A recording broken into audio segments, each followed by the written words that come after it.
Welcome to Rewiring Health. This podcast is for those of you who have an eating disorder, chronic pain, or both. In this channel, we'll dive deep into inspirational stories of those who have healed from both and also get into the mind-body connection and how we can heal the mind through the body and also heal the body through the mind. Come and join me on this journey.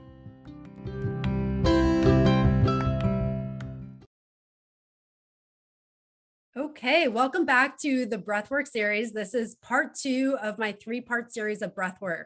So if you haven't already listened, part 1, I talked about all the benefits of breathwork. And today I'm going to talk about the science behind breathwork.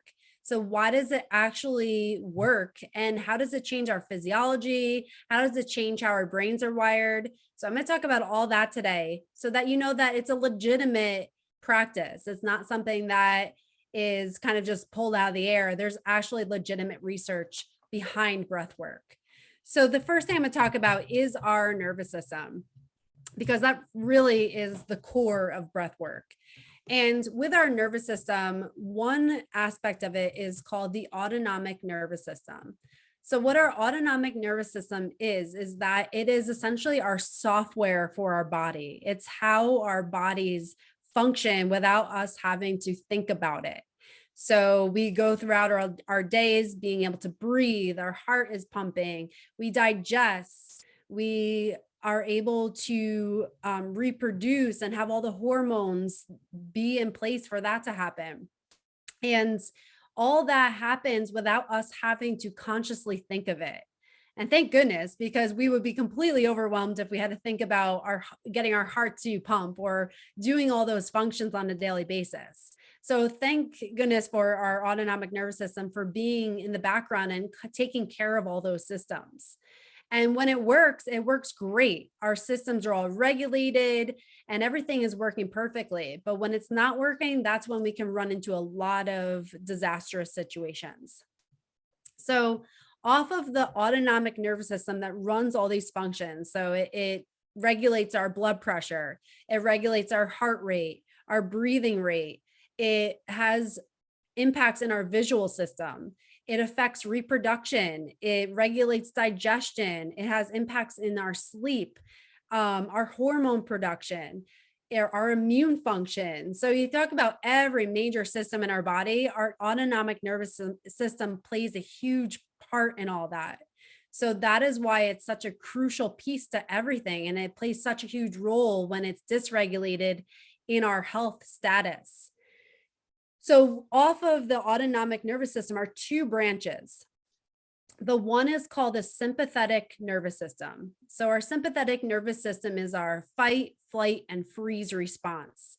This is what kicks on when we see a threat. So thinking back in more primitive times, if we saw a lion coming at us, we would either get ramped up to fight it, get ramped up to run from it, or we just would go into like a freeze response and hunker down. And now modern times, what our, quote, lion is our work situation, or maybe a family situation, or traffic, or bills, or financial stress, whatever it may be. That is our lion of modern times. So we either get ramped up to kind of fight it, where our heart starts racing, we can't think clearly, our breathing starts amping up, or we run from it, or we kind of freeze, where we feel like paralyzed, like we're so overwhelmed we can't do anything about it. And that is what our sympathetic nervous system is doing, is that it is ramping up to protect us. But the problem is with modern times that we have so much stress that it never really calms down. So we kind of get into this like chronic stress situation. We also have this parasympathetic branch of the autonomic nervous system. So our parasympathetic branch is our rest, digest, restore state. This is the state that we would like to be in more. It's the state that we feel relaxed. We feel like we're at ease. We feel like we can finally take a deep breath. We feel like we can digest our food and go to sleep. It's the system that allows us to relax. It's a system that kicks on, or should kick on, when we're going to bed, because we're in a state where we can just kind of let our guard down and be calm. And That is the state that we want to be in most of the time. And a healthy nervous system looks like what it looks like is with a healthy nervous system is that we are in parasympathetic response, that rest, digest, restore majority of the time. When we have threats, we ramp up to that sympathetic response, the stress, fight, fight, or freeze response. And then we kind of go back down to a happy medium. And that's what a healthy nervous system is. It's not that we're in this relaxed state where we're restful all the time. That's not healthy. And we're also shouldn't be in the stress response all the time. That's also not healthy. So we want a happy medium where we go from a stress response, we handle what we need to take care of, and then it comes back down to homeostasis, or a place of balance. And that is a healthy nervous system. Unfortunately, like I was just stating, we're always in this chronic stress state. Most of us, we experience anxiety, we experience stress that is just unrelenting. It's constantly bombarding us. It's coming from every direction, from the news, world situations, family situations, our job. Maybe it's our health that's stressing us out. So what happens is that we end up being in this sympathetic fight, fight, or freeze response long term. So we never really kind of get out of it, and we stay up in that place. And again, that's not healthy. That's equivalent to putting your car in the highest gear and just running it in that gear. Yeah, it can function for a little while, but you're going to blow through the gas. So blow through your energy. You are going to wear out your parts. Things aren't going to function well, and you're just going to exhaust the engine. It's not meant to run up in that state. So neither are we. We're not meant to run in a state where we're in constant high gear. Where we're meant to run, again, is that ebb and flow of some stress, respond to it, and come back down to balance. So what breath does is that it is allowing us to transition from that stress response back down to that parasympathetic response, that rest, digest, and restore. So breath is the big link between sympathetic and parasympathetic. It's one of the few systems that we have voluntary control of. So like I was mentioning before, the other things that are involved in the autonomic nervous system are our heart rate, our reproductive system, digestion, has play in our visual system, hormones. We really don't have any voluntary control over that. Our bodies are going to regulate in the way that it sees fit, giving our circumstances. So breath is the main gateway that allows us to have voluntary control. So breath is both involuntary and voluntary. But what we can do is implement it in a voluntary manner where we bring awareness to our breath, and then we change the way in which we breathe, which facilitates that transition of our nervous system from a state of stress and anxiety and fight, flight, freeze to a state of rest, digest, restore, and relaxation. And that is the whole key behind breath work. That's why it works, because it is the link between those two branches of the autonomic nervous system. So that is why it works. That's why we have to really implement it in a way that facilitates that. So when we talk about breath work, what happens is that we have to, if our intent is to get into a place of rest, digest, and restore, we have to implement the breath work in a way that serves that. And I'm going to give kind of a blanket statement here, but there's a lot of other ways we can do this, because I'll talk about this in the technique section. But we have to extend the exhale. So we have to do some breathing through our belly, where we're allowing our belly to take in and move, so that we allow our diaphragm to move more freely, and that we are extending the exhale, so that facilitates that transition to the parasympathetic branch. So of course, I'm just giving kind of a surfacey techniques there. I'll definitely dive into that more in the third section of this breath work series, but that is how we need to start facilitating breath work, in a way that we bring awareness to it, and then we slow it down and change it in a way that now we're turning on that parasympathetic branch more and facilitating that.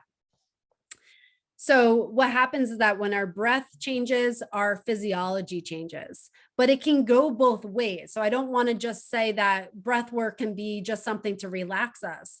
We can also use breath work to increase our energy levels. So there are ways that we can change our breathing so that we can boost energy, we can boost alertness, we can boost focus so that we can use that to our advantage. So it literally can go both ways. And as you get more proficient at breath work, you will know your body better and you will know how to turn it on in a way that you want to facilitate it and help yourself live better. So, of course, if you're going to sleep at night, that would be a time that you would want to use breath work to calm your system down, to let it relax. But say you wanted to be really focused for something that you had to do, that may be a time where you want to change your breath to increase alertness and maybe boost its energy. And that again can be really beneficial as being as helping you being more productive throughout the day. So that's the beauty of it, is that breath work can not only get you into relaxed state, but also can get you a little bit more alert to function better. So it can go both ways. Another benefit that we kind of talked about, that I talked about in the first section of this, is the benefit of allowing you to have clarity of thought and focus. And one of the ways that our brain does this is that it causes a ramp up of the locus coeruleus, which is part of our brain. So again, when that goes up, what it is a group of neurons that bridges focus and breath. So you can imagine if you were on a swing and you're holding hands with somebody who's also on a swing, as they started swinging faster, you would also tend to swing faster. So just like as we increase our breath awareness, our focus tends to go in that direction as well. So they complement each other. And that's all done through this network of neurons that are found within the brain. Another practice that has been found to be very beneficial physiologically has been through the Wim Hof practice. And Wim Hof, is, you've probably heard of him as referred to as the Iceman. So he's this guy who sits in really, really cold temperatures or does a cold plunge. And he's just in this like Zen state where he's relaxed and he doesn't appear to be stressed and everything is just great. But for most people, if we jumped into an ice bath, we would be kind of freaking out. And that just goes to show how he has used breath to train his nervous system to be resilient.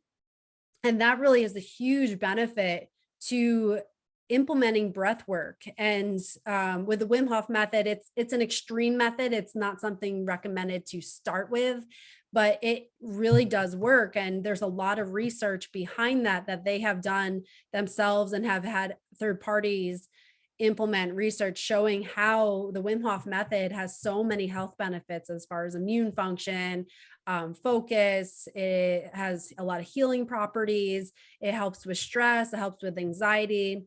So there's a lot of research based off of that. And you can check that out on the Wim Hof website. They have a lot of their research articles posted right there. I actually wrote an article, contributed to an article about the Wim Hof method and the benefits of it and cold exposure. But it's not only just the cold exposure, it's the breath work that goes along with it that makes it beneficial. So cold exposure is a stress response. It's a stressful situation for the body.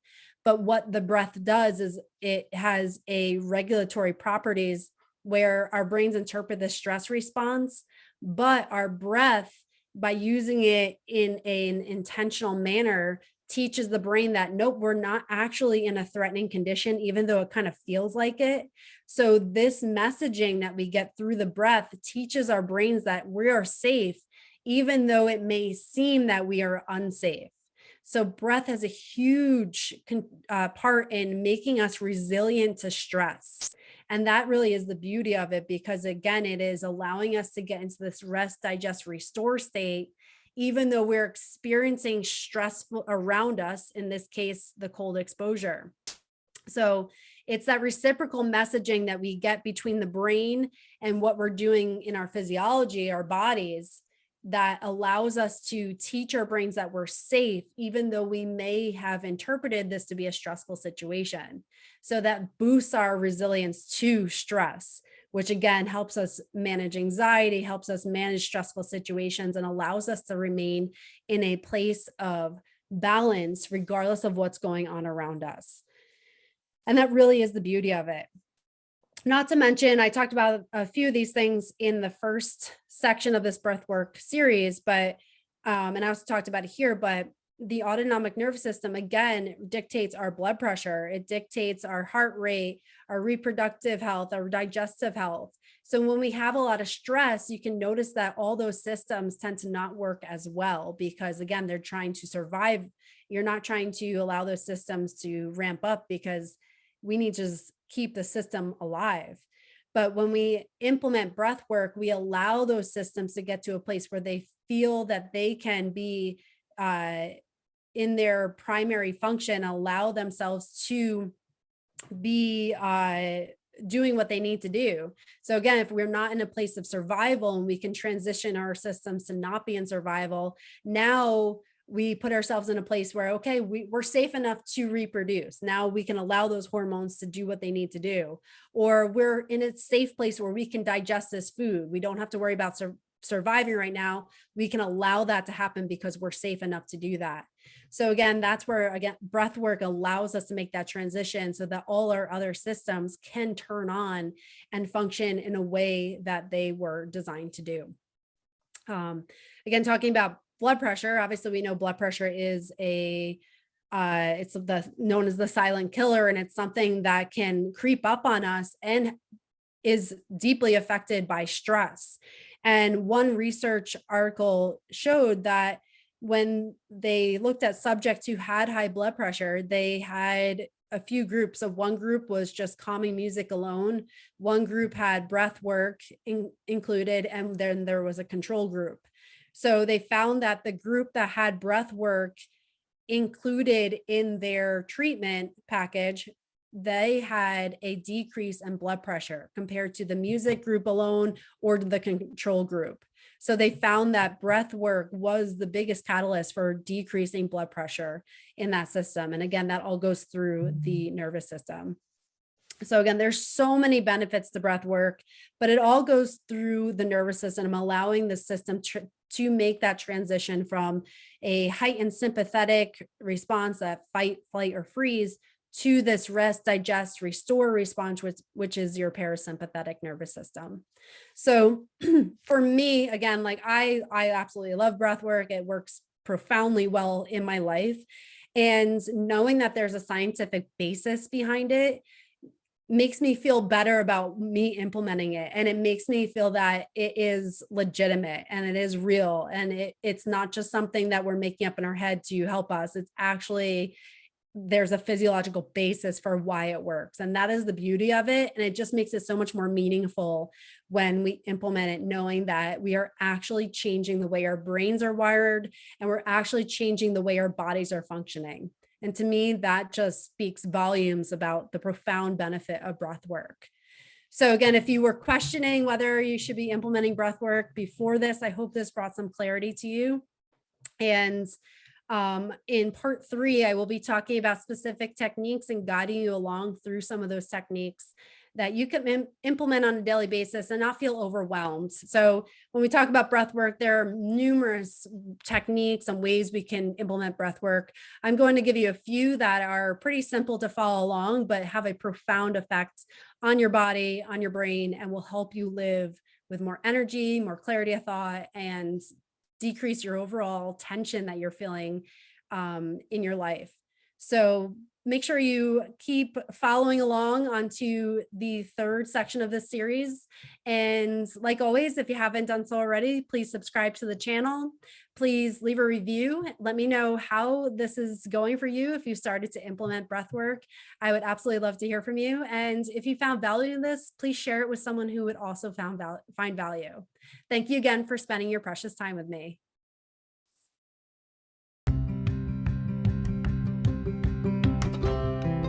Thank you for spending your precious time to listen to this episode of Rewiring Health.